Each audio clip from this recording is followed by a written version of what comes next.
অবশেষে জল্পনার অবসান। মুখ্যমন্ত্রীর পদ তিনি ছাড়তে চলেছেন। পরবর্তী নির্বাচনে জনতার রায় ভোটে জিতে তবেই তিনি ফের রাজ্যের মুখ্যমন্ত্রী হতে চান, এই কথা তো তিনি আগেই জানিয়েছিলেন। এদিকে মুখ্যমন্ত্রীর এই পদত্যাগের দাবিতে দীর্ঘদিন ধরেই সরব ছিল বিরোধীরা।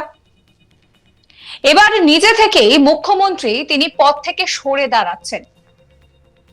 কিন্তু এবার প্রশ্ন, যে মুখ্যমন্ত্রী তিনি দায়িত্ব ছাড়লে এই পরিস্থিতিতে রাজ্যের পরবর্তী মুখ্যমন্ত্রী কে হবে তা নিয়েও রাজনৈতিক মহলে জল্পনা রয়েছে। মুখ্যমন্ত্রী জানিয়েছেন যে মানুষ যদি মনে করেন যে তিনি দুর্নীতি মুক্ত তবেই যেন তাকে ভোট দেন, আর এই ভোট পেয়ে তিনি ফের মুখ্যমন্ত্রীর পদে বসতে চান। আমরা বলছি দিল্লির মুখ্যমন্ত্রী অরবিন্দ কেজরিওয়ালের কথা। মঙ্গলবার বিকেলে মুখ্যমন্ত্রীর পদে ইস্তফা দিতে চলেছেন কেজরিওয়াল। নতুন মুখ্যমন্ত্রী হচ্ছেন অতীশী। দিল্লির নয়া মুখ্যমন্ত্রী হওয়ার দৌড়ে এগিয়েছিলেন অতীশী। এতদিন দিল্লির শিক্ষামন্ত্রী ছিলেন তিনি, পাশাপাশি অর্থ, পূর্ত, রাজস্ব দফতর ছিল তাঁর হাতে। সূত্রের খবর, আজ বিকেল 4:30 মুখ্যমন্ত্রীর পদ থেকে ইস্তফা দেবেন অরবিন্দ কেজরিওয়াল।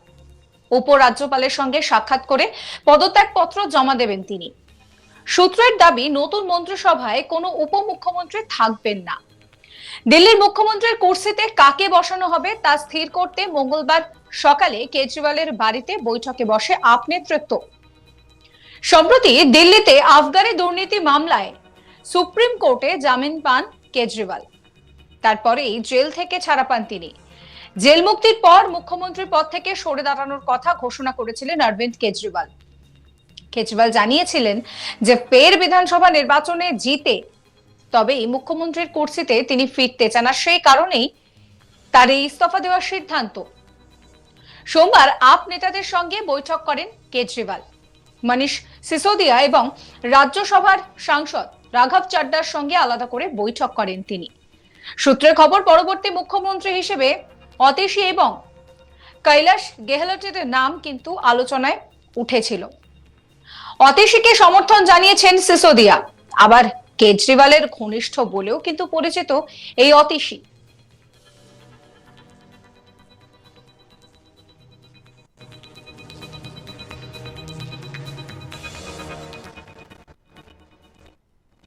শেষমেশ অতীশীকেই মুখ্যমন্ত্রী করা হলো।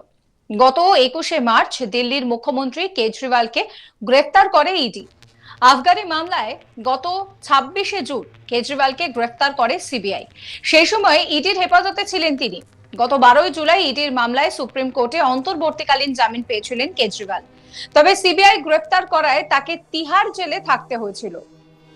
গত শুক্রবার সুপ্রিম কোর্টে জামিন পান অরবিন্দ কেজরিওয়াল। তারপরে অবশেষে প্রায় 6 মাস পর জেল থেকে ছাড়া পান কেজরিওয়াল। প্রসঙ্গত, দিল্লির মুখ্যমন্ত্রী অরবিন্দ কেজরিওয়াল তিনি তিহার জেল থেকে মুক্তি পেয়েছেন শুক্রবার। আবগারি মামলায় 6 মাস জেলে থাকার পর শীর্ষ আদালতের রায় মুক্তি পেয়েছেন তিনি। আর মুক্তি পাওয়ার পর রবিবার 15ই সেপ্টেম্বর তিনি ভরা সভা থেকে ঘোষণা করেন যে দিল্লির মুখ্যমন্ত্রীর পদ থেকে তিনি ইস্তফা দেবেন। এদিন আম আদমি পার্টির সদর দফতরে গিয়েছিলেন কেজরিওয়াল। দলীয় নেতা কর্মীদের সঙ্গে দেখা করার পর তাদের উদ্দেশ্যে কেজরিওয়াল ভাষণ দেন। সেই সময় হঠাৎই কেজরিওয়াল বলেন যে আমি 2 দিন পরে মুখ্যমন্ত্রীর পদ থেকে ইস্তফা দেব। এই বড় ঘোষণা করার পর রীতিমতন কিন্তু প্রশ্ন উঠতে শুরু করে যে পরবর্তী মুখ্যমন্ত্রী কে হতে চলেছে। কেজরিওয়াল পরিষ্কার বলেন যে আমি আর মুখ্যমন্ত্রীর চেয়ারে বসবো না। কেজরিওয়াল সৎ বলে জনগণ রায় না দেওয়া পর্যন্ত আমি চেয়ারে বসবো না। কেজরিওয়াল আরো বলছেন যে কিছু লোক বলছে যে সুপ্রিম কোর্ট কিছু শর্ত আরোপ করেছে। গত 10 বছরে তারা নানান শর্ত আরোপ করায় কোনো খামতি রাখেনি। কেন্দ্রীয় সরকার আইন করে আমার কাজ বন্ধ করার চেষ্টা করেছে, সেই উপস্থিতির সাক্ষীও থেকেছি। আপনি যদি মনে করেন যে কেজরিওয়াল সৎ, তাহলে সেটার পক্ষে ভোট দেবেন। ফেব্রুয়ারিতে নির্বাচন রয়েছে। আমার দাবি অবিলম্বে নির্বাচন হোক। নভেম্বরে মহারাষ্ট্রে এবং পাশাপাশি এখানেও নির্বাচন হতে হবে। আগামী 1 থেকে 2 দিনের মধ্যে নতুন মুখ্যমন্ত্রী নির্বাচন করা উচিত।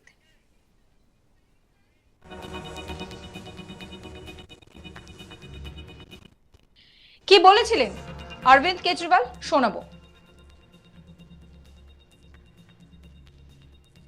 जब तक ये मैं कोर्ट से बरी होके ना आ जाऊं तब तक मैं सीएम की कुर्सी पे नहीं बैठूंगा। उन्होंने कहा जी ये 10 साल चलेगा केस, कोई कह रहा 15 साल चलेगा केस, कोई कह रहा 20 साल चलेगा केस। तो केस यह भी लंबा चलेगा। आज कोर्ट जितना कर सकता था, कोर्ट ने हमारे पक्ष में निर्णय लिया है, हमें बेल दे दी उन्होंने, ऐसे कानून में जिसमें बेल मिलनी नामुमकिन होती है। 2 दिन के बाद, आज से 2 दिन के बाद मैं सीएम की कुर्सी से इस्तीफा देने जा रहा हूं और मैं तब तक सीएम की कुर्सी पे नहीं बैठूंगा जब तक जनता अपना फैसला ना सुना दे। अगर आप मेरे को वोट देके जिताओगे और अगर आप कहोगे कि केजरीवाल ईमानदार है तो चुनाव के बाद, उसके बाद जाके मैं सीएम की कुर्सी पे बैठूंगा, तब तक मैं सीएम की कुर्सी पे नहीं बैठूंगा। অরবিন্দ কেজরিওয়াল বলেন যে সত্যেন্দ্র জৈন খুব শীঘ্রই বেরিয়ে আসবে। দিল্লির মানুষ আমাদের জন্য প্রার্থনা করেছেন, আমি তাদের ধন্যবাদ জানাই। আমি জেলে অনেক বই পড়েছি, রামায়ণ, গীতা, আমি ভগৎ সিং এর ডায়েরি নিয়ে এসেছি। এর আগে মুখ্যমন্ত্রী বলেন যে আমার ছোট দলই দেশের রাজনীতিকে বদলে দিয়েছে। জেলে বসে আমি অনেক ভাবার সময় পেয়েছি। জেল থেকে একটা চিঠি লিখেছিলাম, সেটাও এলজি সাহেবকে। সেটা 15ই অগস্টে স্বাধীনতা দিবসে মুখ্যমন্ত্রী পতাকা উত্তোলন করেন। আমি বলেছিলাম যে অতীশীকে দিয়ে পতাকা উত্তোলনের অনুমতি দেওয়া হোক, সেই চিঠি আমাকে ফেরত দেওয়া হয়েছিল। আমাকে সতর্ক করে বলা হয়েছিল যাতে আমি যদি দ্বিতীয়বার তাকে আর চিঠি না লিখি। দিল্লির মুখ্যমন্ত্রীর পদ থেকে ইস্তফা দেবেন বলে জানিয়েছেন অরবিন্দ কেজরিওয়াল। এদিকে এই ঘোষণার পর দিল্লির পরবর্তী মুখ্যমন্ত্রী কে হবেন সেই নিয়েও জল্পনা চলে। দিল্লির পরবর্তী মুখ্যমন্ত্রী হিসেবে উঠে আসে অতীশীর নাম, যদিও তিনি এই বিষয়ে সেই সময় দাঁড়িয়েও কিন্তু স্পষ্টভাবে কিছু বলেননি। তিনি কি বলেছিলেন শোনাবো।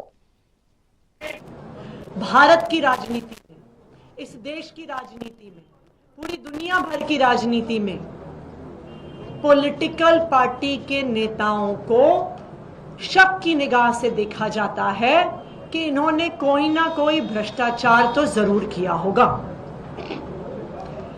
भारत के इतिहास में कोई एक नेता ऐसा नहीं रहा होगा, देश के इतिहास में कोई ऐसा नेता नहीं रहा होगा, दुनिया के इतिहास में कोई ऐसा नेता नहीं रहा होगा जिसने इतनी हिम्मत दिखाई हो और जनता के बीच में जाके कहा हो कि अगर आपको लगता है मैं ईमानदार हूं तो मुझे वोट देना, अगर आपको लगता है मैं ईमानदार नहीं हूं तो मुझे वोट मत देना। এই মুহূর্তে দাঁড়িয়ে পদত্যাগ করছেন কেজরিওয়াল। সাবস্ক্রাইব করবেন আজ তাক বাংলার ইউটিউব চ্যানেলকে।